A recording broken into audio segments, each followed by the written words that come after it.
అందరికీ నమస్కారం. ఈరోజు వినిపిస్తున్న కథ పేరు రామయ్య ఆవు.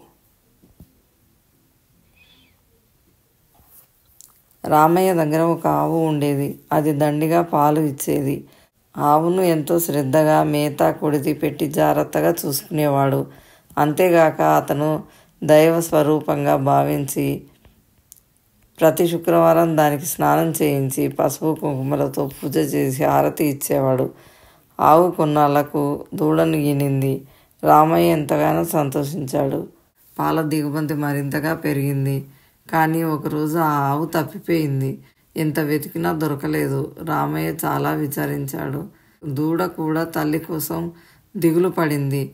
దాంతో రామయ్య ఒక ఉపాయం ఆలోచించి, నా ఆవు తప్పిపోయింది, దాన్ని తెచ్చి ఇచ్చిన వాళ్ళకి దూడను కూడా ఇచ్చేస్తాను అని దండోర వేయించాడు. దూడ కోసం ఆశపడిన గోపన్న అనే వ్యక్తి తన కొట్టంలో కట్టేసుకున్న ఆవును తీసుకుని రామయ్య దగ్గరికి వచ్చాడు.